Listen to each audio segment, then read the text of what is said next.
Pessoal. Estamos aqui hoje com a presença ilustre da nossa querida terapeuta e formadora, a professora doutora, eu acho que é professora até antes da doutora, né? Ercília Simone Magaldi, a querida Nathalie Vienne, que é membro de Data Informação, como eu, do GEP, e eu, Bárbara Peçanha, que sou membro de Data Informação também. Hoje a gente está vindo aqui falar de um assunto que tem sido tocado em vários pontos, né? Sobre a questão do abuso do poder na psicoterapia, né? Como o terapeuta, o psicoterapeuta tem influência na vida das pessoas e como não cruzar essa linha. Eu vou usar uma frase desse livro, que é do Adolf Guggenburg Craig, que ele fala: todo poder inconsciente é perigoso. Quando alguém exerce o poder de ajudar sem conhecer suas próprias feridas, torna-se um curador perigoso. Si, abre pra gente aí sobre esse processo, o que que você, né, tem a falar dentro da nossa linha. É perigoso sempre uma relação terapêutica, principalmente quando o terapeuta tem um poder de sedução. Nem todos têm, alguns têm um grande poder de sedução. E existe transferência, existe contra-transferência. Isso é natural no processo terapêutico. Agora, os dois precisam saber até onde ir, porque tanto o terapeuta tem que saber não invadir, mas também o cliente tem que saber não invadir o terapeuta, né? Não ficar mandando e-mail, ficar mandando zap toda hora, informando uma série de coisas. Agora, a gente estava comentando antes desse podcast sobre um caso recente, né, de uma psiquiatra que pediu empréstimos e tal, depois não pagou, aquela chegou a uma questão judicial. Para falar a verdade, eu nunca havia escutado nada parecido com isso, tá? Realmente eu acho um abuso de poder absurdo. Mas o abuso de poder ele vai além disso, né? Essa é uma questão extrema e louca. E aí eu vejo muita patologia dos dois lados, né? Da psiquiatra pedindo dinheiro, dinheiro tá óbvio, né?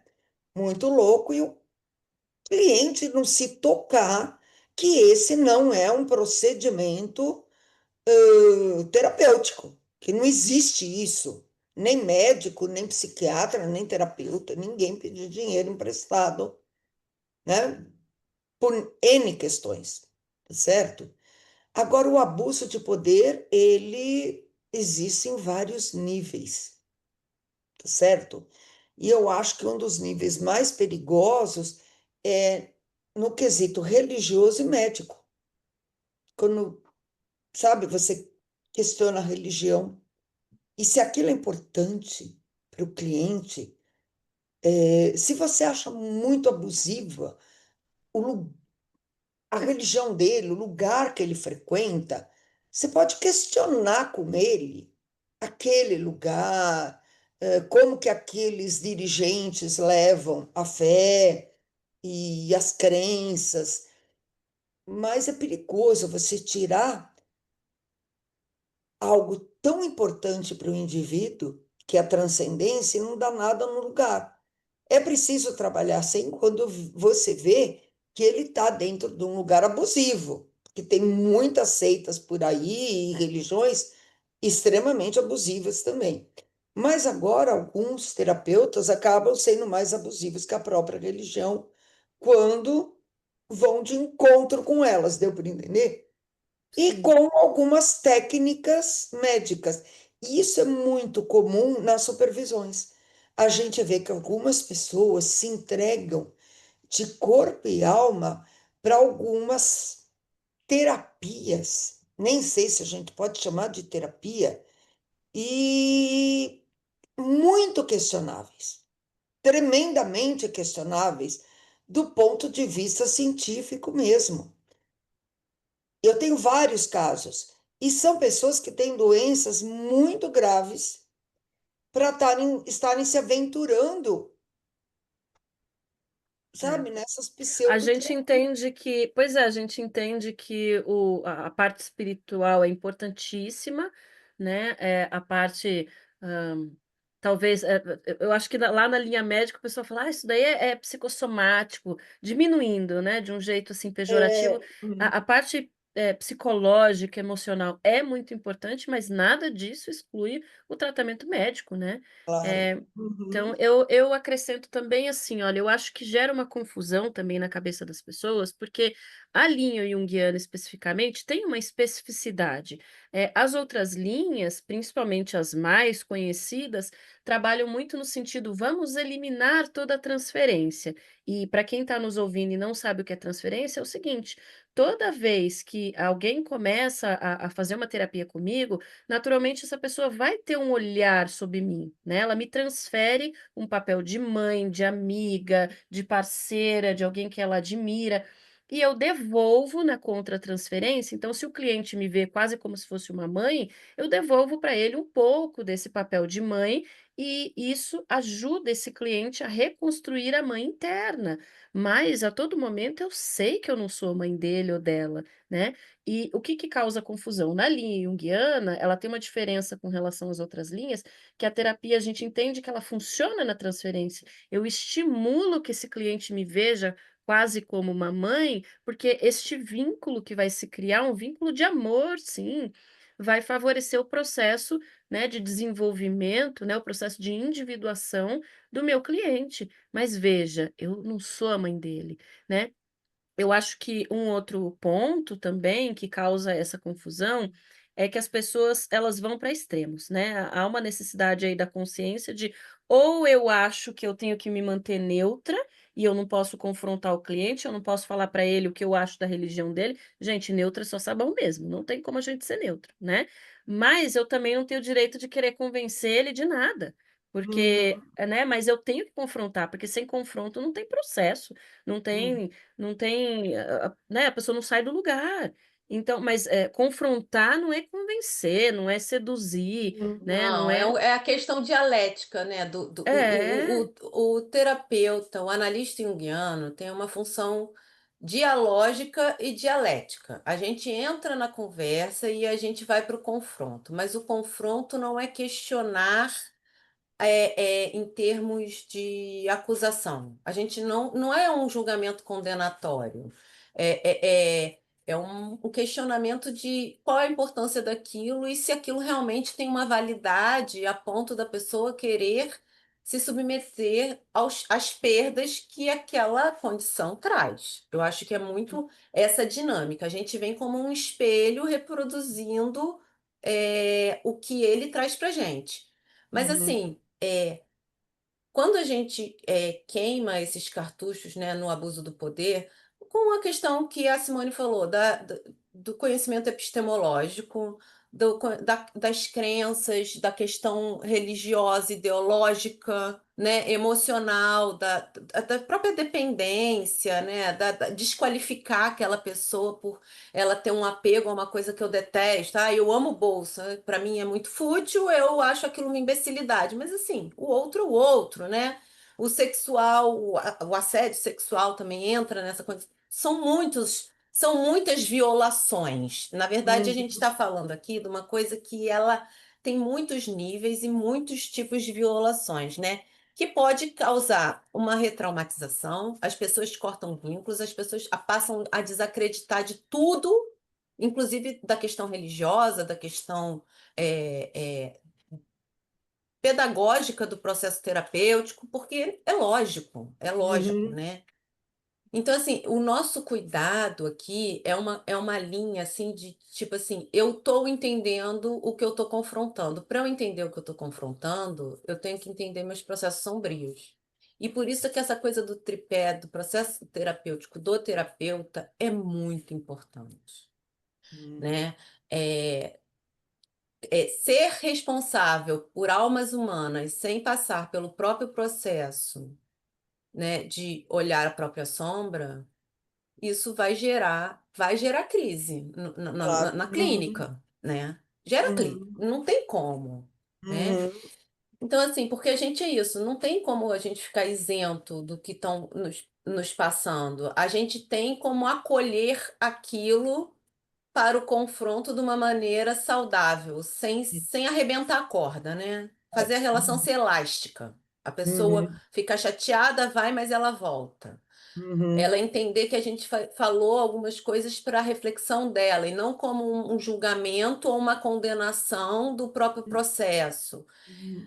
O cliente tem que ter liberdade para falar tudo dentro de um set Exato. terapêutico. E É, eu acho que essa é a linha, né?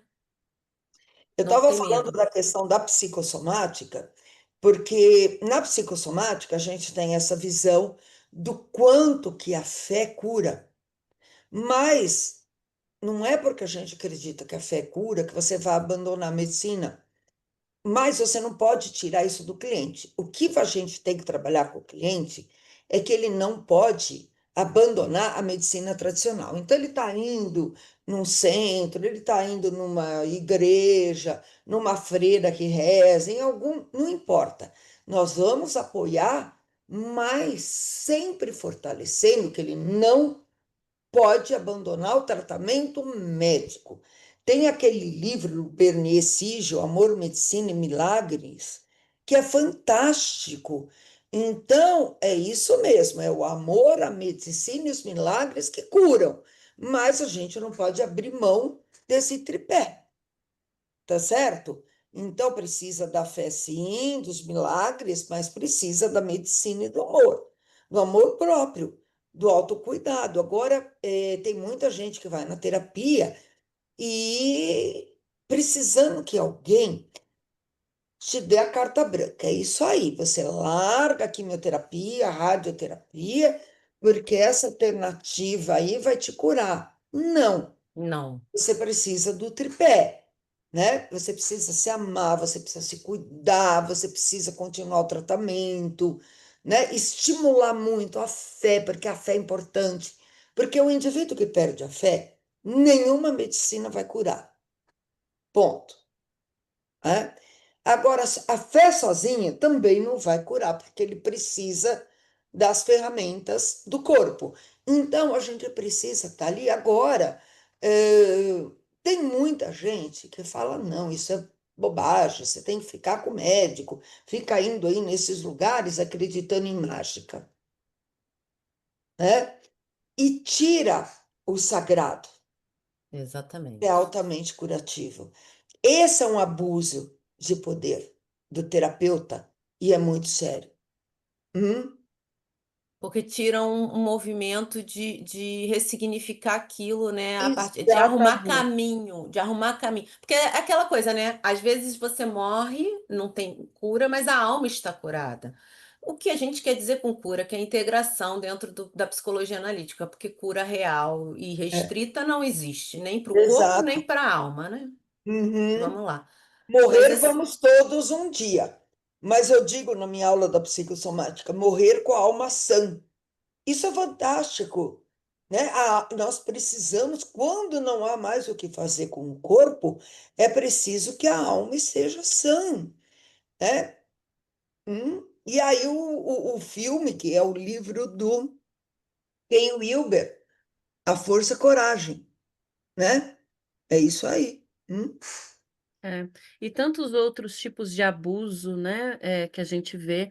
Eu tenho observado bastante, né, porque eu não sei se você que está nos ouvindo acompanha, mas nós passamos por um processo, né, claro, quem quer passar, né, passa por um processo de aprofundamento teórico, psíquico e todos os aprofundamentos possíveis e inimagináveis quando a gente faz o processo de formação para membro analista, né. Então, é um processo muito individual, muito profundo, muito intenso, onde a gente realmente se transforma. E aí depois a gente chega então, talvez, nessa próxima formação que é para membro didata. E aí tanto eu como a Bárbara estamos nesse ponto, onde a gente começa a dar supervisão, né, para novos profissionais. Gente, eu fiquei abismada quando eu comecei a estar nesse lado, né, como professora, orientadora, e aí as pessoas estão tão focadas em fazer cursos, e isso é fantástico, estão tão focadas em estudar, em ler a teoria, mas aí sacrificam a própria terapia. Então, assim, nem ao céu nem ao inferno, né? Porque aí você abandona a tua terapia, onde é que você vai levar os teus clientes? Porque ainda que você tenha lido tudo que há para se ler sobre um assunto, não substitui a tua própria terapia. Ou eu vejo pessoas reclamando: "Ai, mas aí a terapia é cara". Gente, mas a terapia é primordial. Se você não se conhece, se você não se ama, se você não olhou para você, você quer levar as pessoas aonde? Onde você nunca foi, né, que é a proposta que a Bárbara falou agora há pouco, né, do tripé. Então, ou coisas, assim, mais complexas também, do tipo, eu tenho uma pessoa que faz supervisão comigo, que a terapeuta dela de anos vira para ela e fala assim: "Não, mas você quer me falar de racismo? Isso não existe".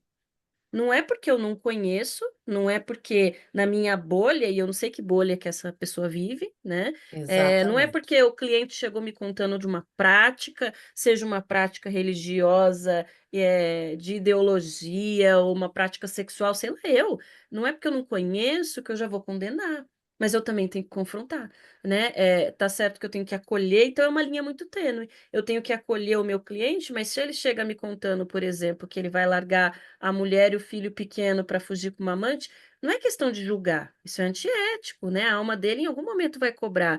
Então, mas a minha pergunta sempre vai ser: "Mas por quê? Para quê?". Mas eu também não posso falar: "Ai, lindo". Eu posso falar: "Olha, isso me incomoda, mas eu também quero entender a partir do que você quer fazer isso". Porque nem toda esposa é santa, nem todo casamento é bom, nem toda mãe é maravilhosa, mas eu também tenho que fazer Exatamente. uma confrontação, né. Então não ficar presa em posicionamento nenhum, né. A gente não Acho pode. importante, só um detalhe, eu acho importante o terapeuta se colocar. O Jung coloca isso, né? A terapia tem duas mãos. Você é um ser humano também. E é importante você colocar a sua ética. E você, uma coisa que você falou, o Jung fala muito isso. Você só pode levar o cliente até onde você foi. Além daquele pedaço, você não pode mais. Então, né? Isso é muito importante. Se a gente não dá conta, do que o cliente faz e você não concorda e você não vai poder ajudar, você tem que abrir mão da terapia. E você fala, olha, infelizmente a tua conduta vai contra a minha ética e eu não posso Uhum. continuar com você porque eu não tenho como te ajudar. Porque Sim. assim, eu acho que fica muito forte na persona do terapeuta, de um modo geral, a coisa da persona da bondade, a pessoa que é bom, justo, a curadora, eu vou, né? O que é uma grandíssima mentira, porque se a gente nega nossas fraquezas, nossas tendências destrutivas, nossas fragilidades mais humanas do que a humanidade, né, que a gente tem tudo isso, gente. Se a gente Uhum. nega essa dinâmica interna, é impossível eu ser um bom terapeuta, eu fazer uma boa condução. Eu vou ser um bom profissional de qualquer outra coisa, de qualquer coisa de Uhum. método, mas de alma, um analista junguiano, desculpa, você não vai ser. Não vai ser. Porque é isso, o analista junguiano, dentro do processo que o Jung passou e dentro do processo teórico que ele traz para a gente, lida com as trevas, com as próprias trevas, né? Uhum. E é isso, porque é muito confortável estar na cadeira aqui e eu só ouvir e falar, olha, faz isso. Não, é assim. Então. Eu falo que a cadeira é milagrosa, né? A gente corre. Nenhum problema é problema. Eu consigo resolver Uhum. todos. Mas assim, quando eu sento do lado contrário, aí o bicho pega. É. Uhum. E tem uma coisa, a gente tem que prestar muita atenção no abuso do poder do outro lado também, porque não é só o terapeuta. Muito cliente abusa também. E aí eu É. quero falar mais uma coisa, isso é muito comum, eu vejo isso em supervisão, de gente que atende, tendo raiva do cliente mas que vai contra tudo que ele acredita, tal, mas ele continua atendendo porque ele precisa de dinheiro, ele tem conta para pagar e não quer confrontar, porque senão o cliente vai embora e não volta, mas ele detesta o cliente. Gente, pelo amor de Deus, né? Isso é totalmente antiético. Eu tenho um artigo lá em algum lugar do site do IGEP que fala sobre o amor na psicoterapia.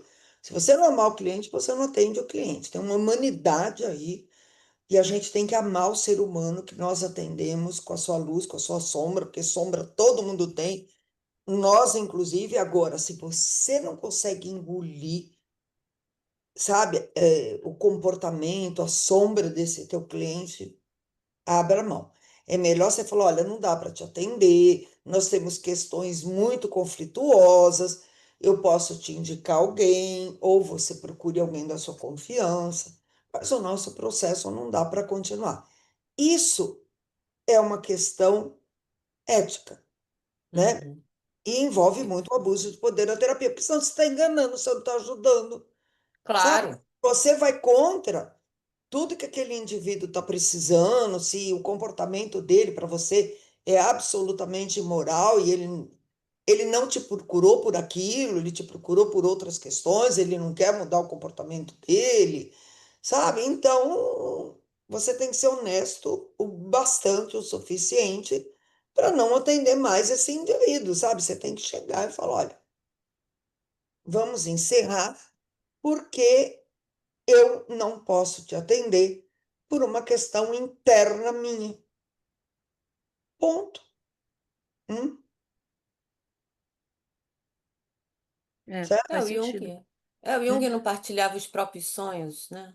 Uhum. Eu acho que isso daí é que traz humanidade para o processo, porque assim, as pessoas dentro do processo analítico, que foi uma coisa que me conquistou lá no início também, que é uma coisa incomum, que é a gente ver a humanidade do nosso terapeuta. Não não, é a troca, a fala, você ver o outro ali do outro lado, com todas as qualidades e com todos os defeitos, é admirável, porque a gente se espelha, a gente tem nossos ganchos no outro, né?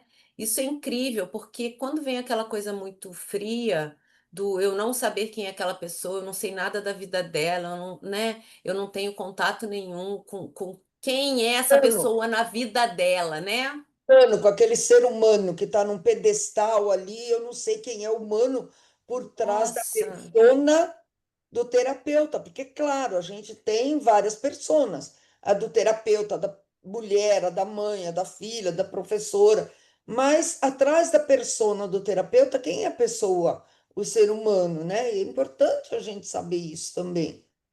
não, total. E assim, a gente vai conversando com as pessoas e a gente vai vendo. Eu não sei quem uma vez me falou assim: nossa, deve ser muito divertido ser sua filha, ser sua mãe. Não, ser sua filha, né? Hum. Falando da minha filha.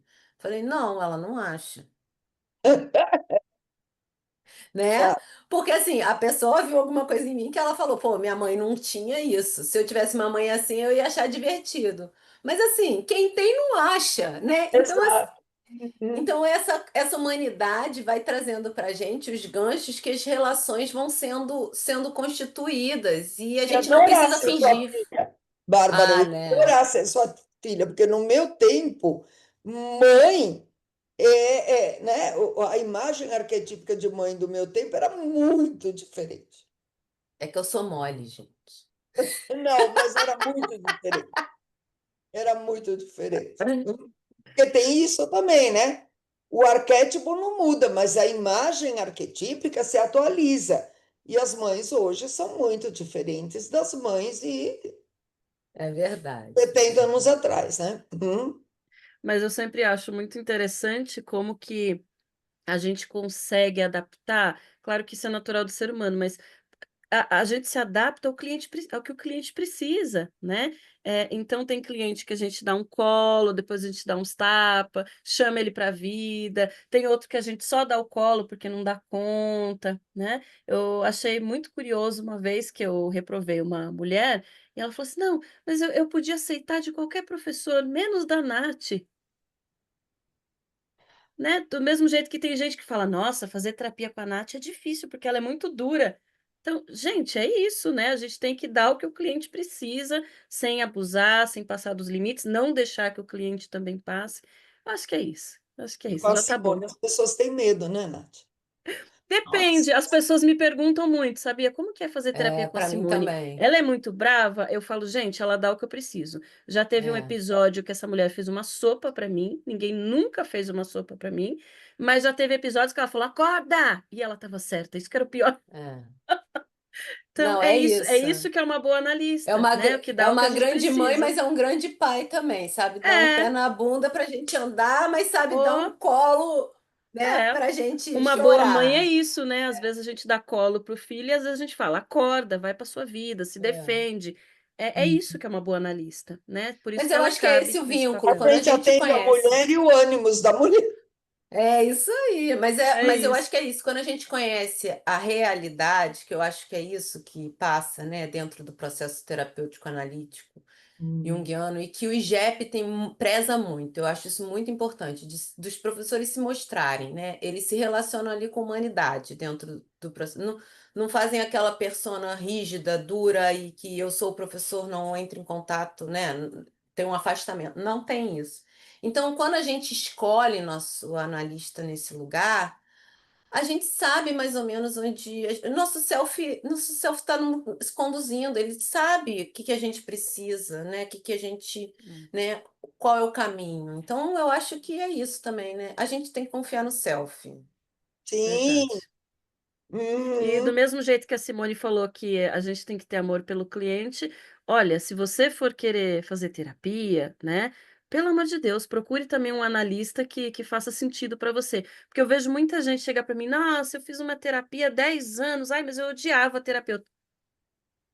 Cai Terapia para fora. amar. Né? Não. Olha, assim, eu digo assim, não é para sair rindo da terapia, né? Quando você sai chorando, significa que foi ótimo. Não porque o terapeuta seja ruim, mas porque você entende que tem que amar sua sombra.